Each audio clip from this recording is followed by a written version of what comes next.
con Apocalipsis capítulo 9, donde estamos hablando acerca de la naturaleza autodestructiva del pecado. En la lección anterior estuvimos hablando acerca de las langostas. Ahora, hermanos, vamos a hablar acerca de el deseo de morirse y de no poder. O sea, una persona que por su sufrimiento en que está quiere morirse y no puede morirse. Pero antes quiero presentarles una serie de ilustraciones en relación a las langostas. Como ustedes ven, estamos viendo el capítulo 9 de Apocalipsis. Estas, hermanos, son las langostas comunes. Yo creo que todos ustedes de una u otra manera las hemos visto aquí en el campo, y hay ciertas épocas que estas langostas surgen más y son bastante comunes. Pero ¿se acuerdan que yo estuve hablándoles a ustedes acerca de la comparación de estas langostas con la plaga de langostas que se ven cuando mandó una de las 10 plagas a Egipto para destruir con el fin de dar libertad al pueblo de Israel? Ya ustedes pueden ver una ilustración que han de haber sido millones y millones y millones de langostas, hermanos, en esta plaga que Dios les mandó. Luego nosotros vemos el poder destructivo de las langostas. Las langostas destruyen grandes extensiones de cosechas.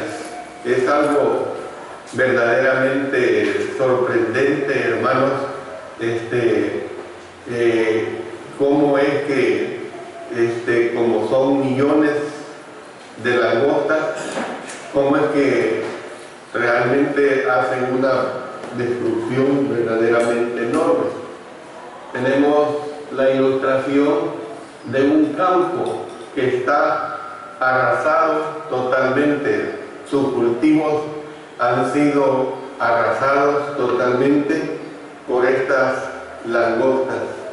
Y mire lo que la palabra de Dios nos presenta acá, lo que hablábamos en la clase anterior. El aspecto de las langostas era semejante a caballos preparados para la guerra. En las cabezas tenían como coronas de oro, sus caras eran como caras humanas, tenían cabello como cabello de mujer, sus dientes eran como de leones, tenían corazas como corazas de hierro, el ruido de sus alas era como el estruendo de muchos carros de caballos corriendo a la batalla. Tenían colas como de escorpiones y también aguijones, y en sus colas tenían poder para dañar a los hombres durante 5 meses. ¿Ven? Entonces, esta descripción, hermanos, miren aquí, realmente es un aspecto espeluznante, aterrador y muy desagradable. Este artista dibujante hizo una descripción de cómo puede ser una langosta que está narrada precisamente aquí de acuerdo a lo que Apocalipsis nos está presentando. Y hay una diversidad de formas como otras maneras de describir el aspecto de las langostas. Noten esta descripción también bastante fidedigna en relación a lo que aquí se está presentando. Y la otra podemos ver, mire, observe la cola de escorpión, y mire la cara, también algo verdaderamente que no es de acuerdo a lo normal. Pero también quiero que veamos otro aspecto. Mire, dice la descripción que se hace es como de caballos, y aquí está esa langosta en esa forma como de caballos. Realmente no es nada agradable esta situación. Bueno, pero también habla de los escorpiones, o sea, para nosotros, hermanos, son los alacranes. En otras culturas se les llama más que todo escorpiones, y hay una diversidad de escorpiones, hermanos. No son nada agradables los escorpiones. Yo no sé si entre ustedes hay personas, bueno, David es uno que tiene esa habilidad de agarrarlos y jugar hasta con ellos, pero eso es uno entre 100 o entre 1000. Yo no creo que nos guste estar jugando con un escorpión, ¿verdad? Su aspecto no anima a estarlos en ningún momento apreciando. Pues así, hermanos, de esta manera es como se describe el aspecto de las langostas de Apocalipsis capítulo 9. Les he presentado esta serie de ilustraciones para que veamos lo que ustedes o escuchen lo que les voy a presentar. Por más espantosas que fueran las langostas naturales de los tiempos bíblicos, las langostas de Apocalipsis capítulo 9 lo eran aún más, y se les dio poder como tienen poder los escorpiones de la tierra. El versículo 10 dice que ellas tenían colas como de escorpiones y también aguijones. Las langostas naturales, evidentemente, que producían temor por la magnitud de su número. Yo en la clase pasada les hacía ver que cuando era niño oía de que hubo una época en que oía hablar a los agricultores de esa época que hubo una plaga de langostas y que arrasó con todos los cultivos. Entonces no son agradables el ver una langosta normal, y no digamos la magnitud cuando la plaga de langostas se presenta a millones. Entonces, hermanos, pero evidentemente que una langosta por sí sola es inofensiva. Una langosta por sí sola usted la puede agarrar, la mata y punto. Entonces, obviamente no eran estas langostas ordinarias cuando dice y se les mandó que no dañasen a la hierba de la tierra, ni a cosa verde alguna, ni a ningún árbol. O sea, estas langostas no causaron esta ilustración que les he presentado, que destruyen las cosechas. La comida normal de las langostas era precisamente la vegetación. Eso es evidente. Pero el Señor eliminó el follaje, la vegetación, pues, el menú, pues, de estas en esta presentación que se hace acá. En lugar de ello, se les dijo que su objetivo eran los hombres. Pero hay una aclaración: no era sobre cualquier hombre. Que habían de abalanzarse sino solamente sobre los hombres que no tenían el sello de Dios en sus frentes. El sello que no tenían de Dios en su frente. Sobre esos hombres sí se iban a abalanzar, o sea, aquellos que no tenían ese sello. Cuando usted recuerda que cuando estudiamos acerca de los 144,000 sellados del capítulo 7 de Apocalipsis, aprendimos que el propósito principal del sello era protegerlos.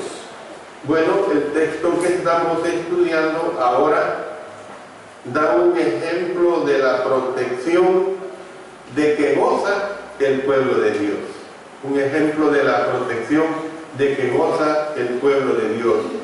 Como las langostas representan las consecuencias de la desobediencia, en otras palabras, a los obedientes se les exime de su destrucción, pues.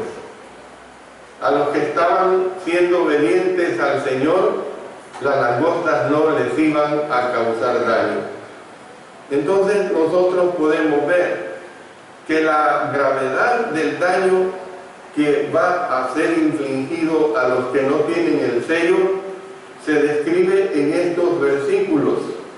En la primera parte del versículo 5 se nos dice que a las langostas les fue dado no que los matasen, sino que los atormentasen 5 meses. ¿Ve?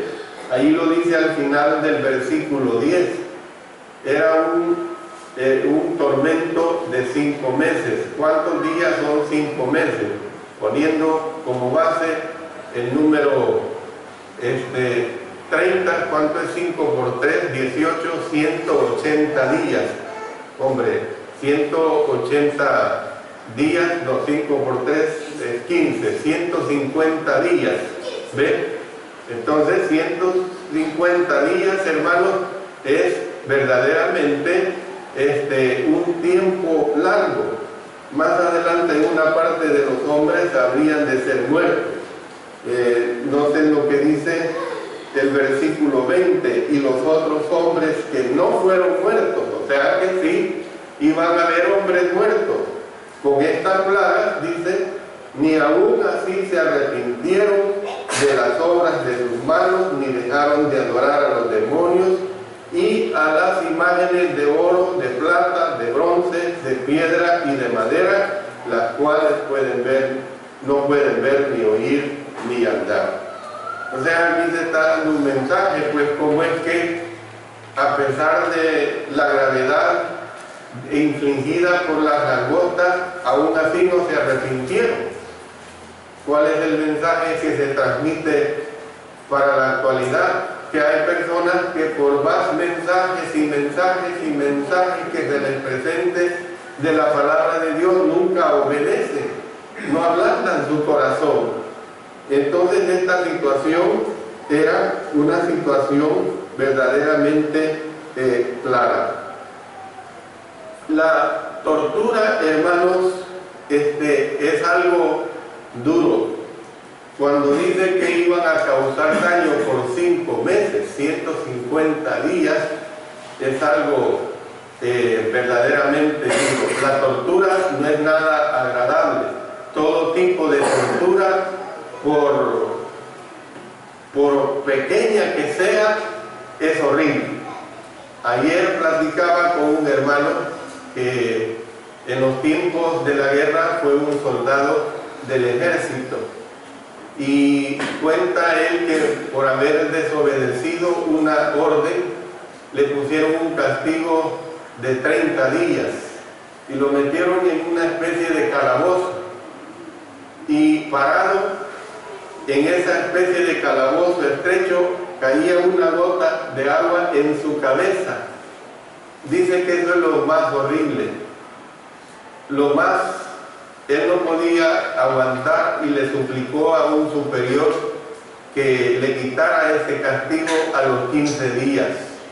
Dicen que esa gota de agua hasta llegó a romper la suela de sus zapatos. Es increíble esto, pero es cierto. Las torturas, hermanos, no son nada agradables. Entonces aquí estamos viendo esta situación. Los 5 meses que iban a hacer daño era algo que verdaderamente tenemos que entender. Si ustedes recuerdan, en una lección anterior dijimos que el número 5 insinuaba intensidad o duración limitada. O sea, no es infinito el número 5, es una intensidad o una duración limitada. Algunos señalan que 5 meses era el ciclo de vida de ciertas especies de langostas y que las plagas de langostas normalmente atacaban durante un periodo de 5 meses cada año. Ese era el periodo de vida de las langostas, el periodo de vida pues que causaban destrucción.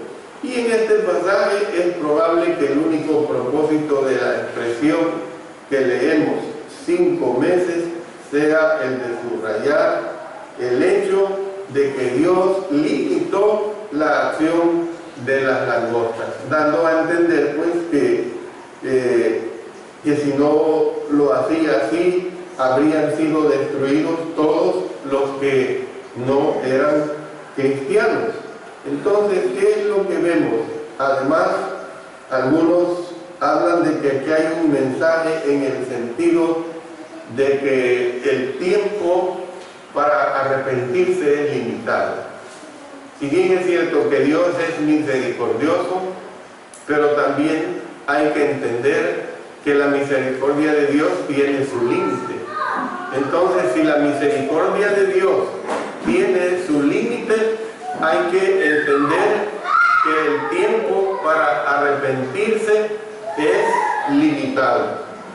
Entonces, hermanos, nosotros vemos que en la última parte del versículo 5 volvemos a la idea de que el tormento de la langosta era como tormento de escorpión. Tormento de escorpión cuando hiere al hombre. El escorpión era uno de los azotes del mundo antiguo. Yo quiero que leamos varias citas donde se presenta al escorpión como algo que no es nada agradable. Vamos al libro de Deuteronomio, capítulo 8 y el versículo 15. Deuteronomio 8:15 dice que se hizo caminar por un desierto grande y espantoso, lleno de serpientes ardientes y de escorpiones y de sed, donde no había agua, y él te sacó agua de la roca del pedernal. Luego vamos al primer libro de Reyes, capítulo 12 y el versículo 11. Primer libro de Reyes, capítulo 12 y el versículo 11. Ahora pues, mi padre os cargó de pesado yugo, mas yo añadiré a vuestro yugo. Mi padre os castigó con azotes, noten, mas yo os castigaré con escorpiones. Yo os castigaré con escorpiones. Vamos al Evangelio de Lucas, en el capítulo 10 y el versículo 19.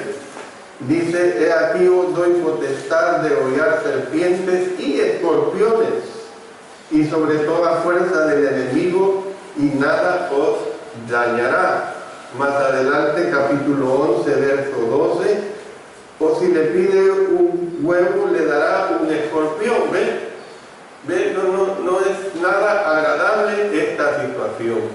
El escorpión se esconde debajo de las rocas y en las grietas de estas rocas. Desde su escondite se lanza e inmoviliza a sus víctimas con sus tenazas.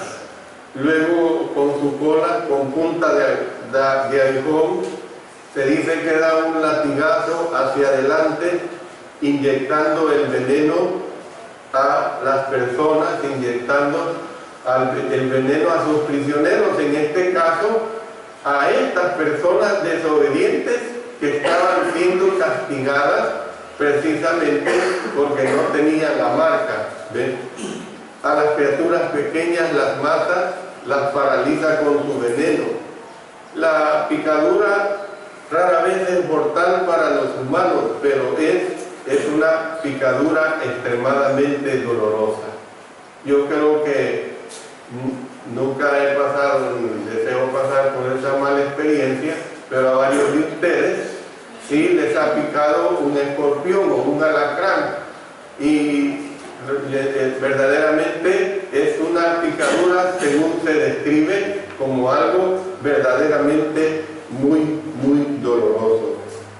Entre las excepciones posiblemente se incluyan los casos, es decir, que una picadura de escorpión puede ser, como decía al principio, hay una diversidad de escorpiones que sí son muy venenosos, y se pueden incluir los casos de vejez, las personas ancianas que ya no tienen las mismas defensas, niños o personas que se encuentran enfermas, para los cuales sí puede ser mortal una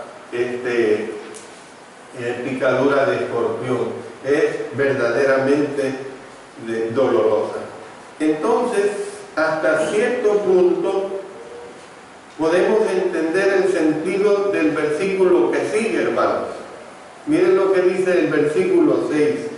Y en aquellos días los hombres buscarán la muerte, pero no la hallarán, y ansiarán morir, pero la muerte huirá de ellos. Imagínense qué triste es esto, que usted está sufriendo tanto. Yo no sé si alguien de ustedes ha pasado por esta situación, si no, gracias a Dios, pero se está sufriendo tanto por una enfermedad, por una tortura, por un sacrificio, por lo que sea, por un dolor intenso, que todo lo que usted desea es morir, pero no puede morir, porque usted piensa que la solución va a ser morir y ya no va a sentir ese dolor. Muchos se preguntan por qué, si estos individuos no podían hallar la muerte, no se suicidaban. ¿Ves? No podemos nosotros imaginarnos situaciones que no están a nuestro alcance. Nosotros tenemos que limitarnos a lo que la palabra de Dios aquí nos está presentando. Tenga presente que este lenguaje exagerado que leemos acá, y figurado, por supuesto, el cual no debe ser tomado literalmente. En ocasiones, muchos de nosotros estuvimos enfermos y creímos que la muerte nos había llegado o que la muerte iba a ser el alivio. Sin embargo, sobrevivimos, no nos morimos y teníamos que pasar por la dolorosa experiencia. Cuando uno va a ser operado, no deja de pensar en esto. Yo he sido operado 2 veces y uno no deja de pensar en esto y de decir, bueno, pueda de que hoy sea mi último día. ¿Ve?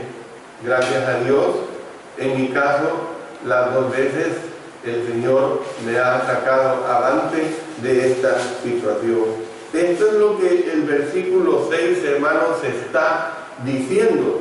Los impíos no pueden tener tranquilidad de espíritu mientras permanezcan en un estado impenitente. ¿Qué es lo que quiero decir con esto, hermanos? Que para los que desean una interpretación más literal de este versículo, hay que considerar lo que en anteriores ocasiones ya hemos estudiado. El sufrimiento espiritual no puede ser aliviado por la muerte física, porque muchos creen eso. Después de la muerte física, dice el Evangelio, que el rico alzó sus ojos estando en tormento, ¿dónde? En el Hades, hermanos. Lo vemos en Lucas, capítulo 16, verso 23.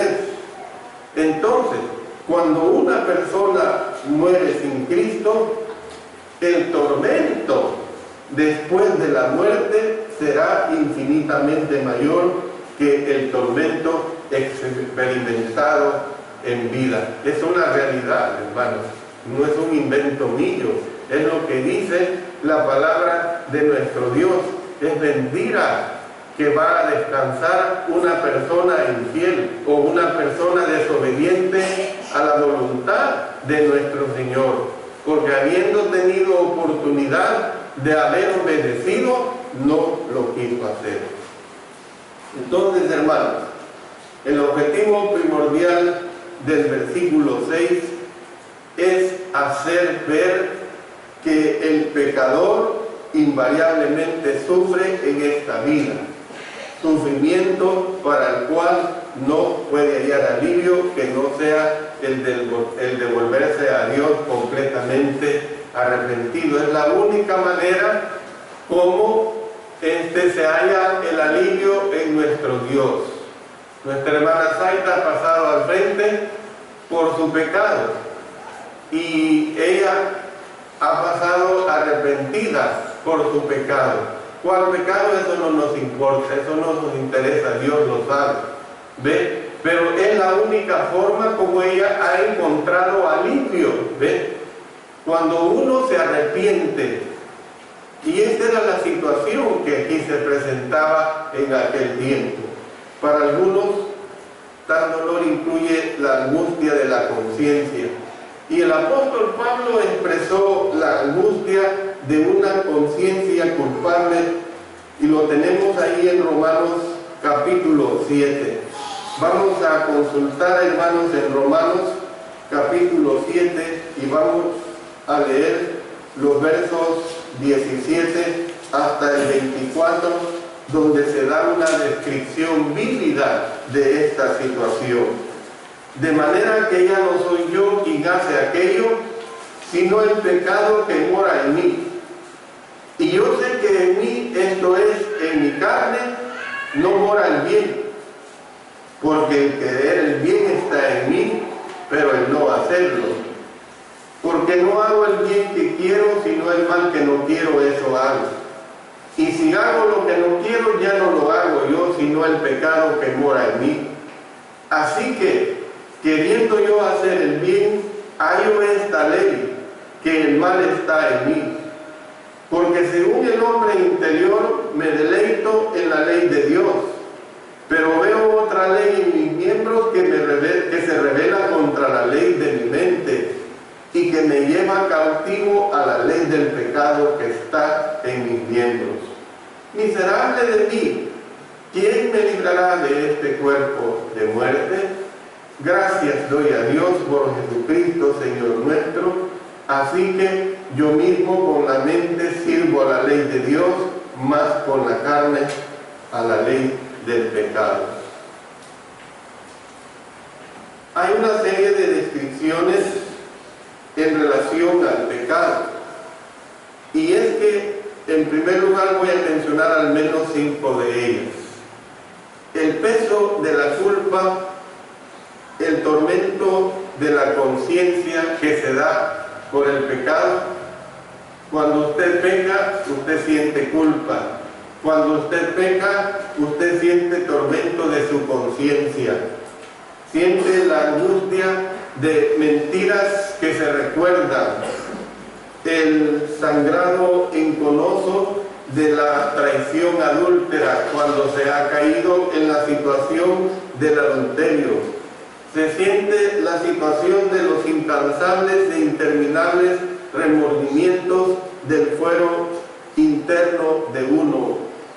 Todas estas situaciones hacen de la vida un infierno. Hacen, hermanos, hermanas, de la vida un real infierno.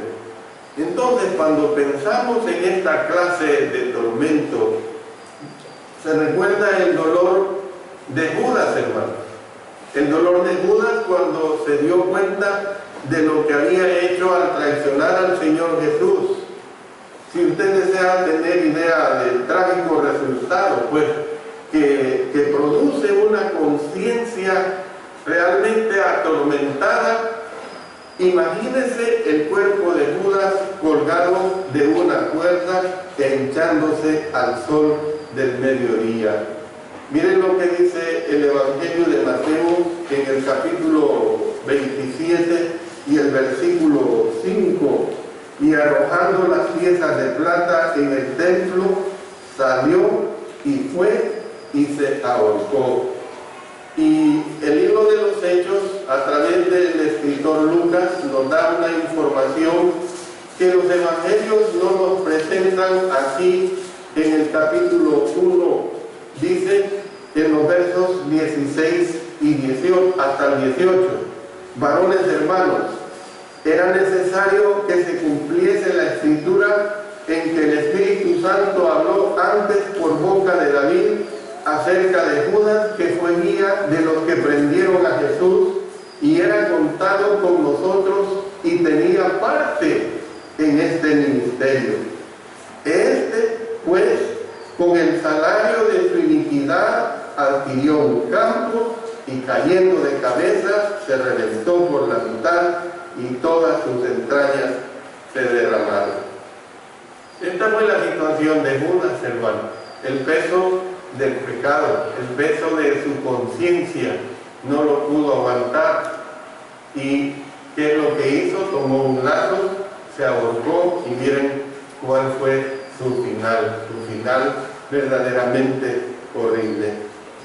Por eso, hermanos, tenemos que ver que algunos endurecen su conciencia, por supuesto, pero todavía tienen que sufrir las consecuencias de vivir apartados de Dios. Y hay ejemplos en el Antiguo Testamento que nos hablan de esta situación. El caso de Salomón. Salomón es un ejemplo de uno que buscó todo lo que el mundo podía ofrecer y se volvió totalmente indiferente a Dios. Se volvió totalmente indiferente a Dios. Eclesiastés demuestra que cuando Salomón dio su corazón, dice, a inquirir sobre todo lo que podía saber. Miren lo que tenemos aquí en Eclesiastés capítulo 1 y el versículo 13. Ahí se nos está describiendo esta situación en una forma completamente bien descriptiva y clara. Dice de la siguiente manera aquí, permítame, Eclesiastés en verso 13 del capítulo 1. Y di mi corazón a inquirir y a buscar con sabiduría sobre todo lo que se hace debajo del cielo. Este penoso trabajo Dios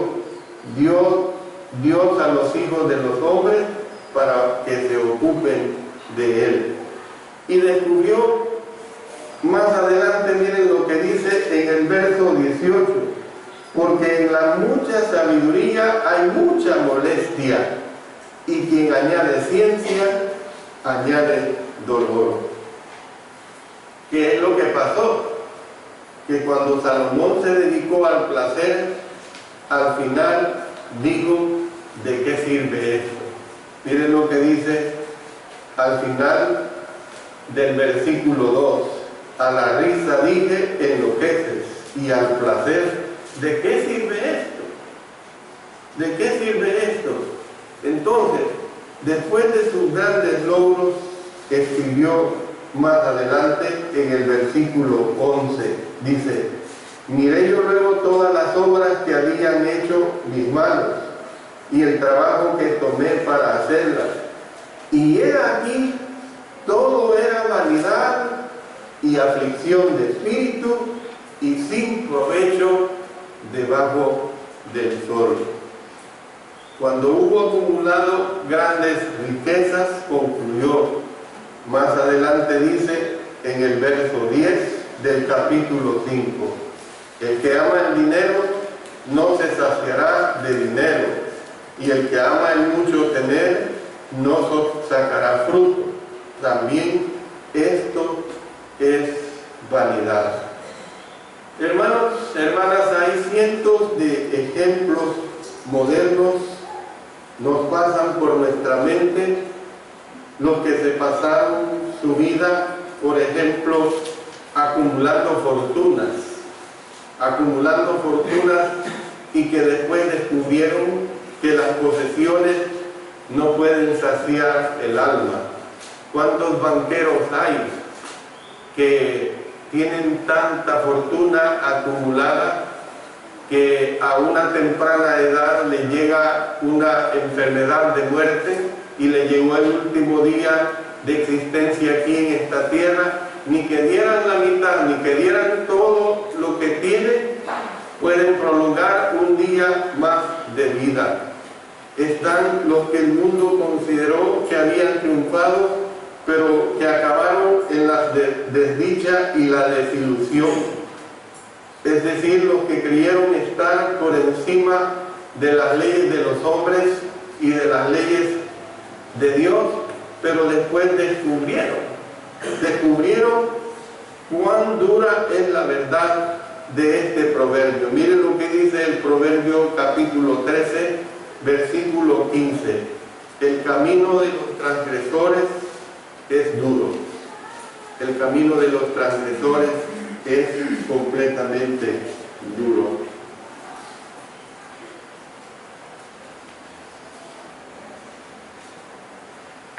Quiero que veamos, hermanos, las consecuencias inherentes del pecado. Las consecuencias inherentes del pecado incluyen, hermanos, al menos he puesto ahí 8 consecuencias inherentes del pecado.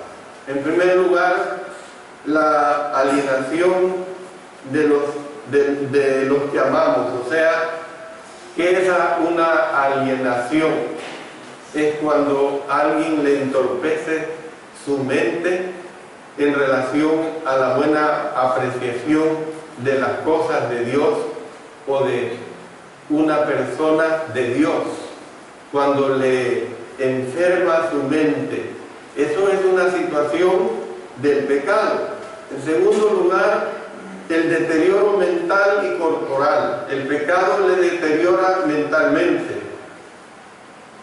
Su mente se la cambia. El pecado le deteriora corporalmente. ¿Por qué? Aquel que se entrega a un vicio se deteriora su cuerpo. Luego, nosotros podemos ver claramente la desesperación que produce el sentimiento de que se ha perdido el control de nuestra vida.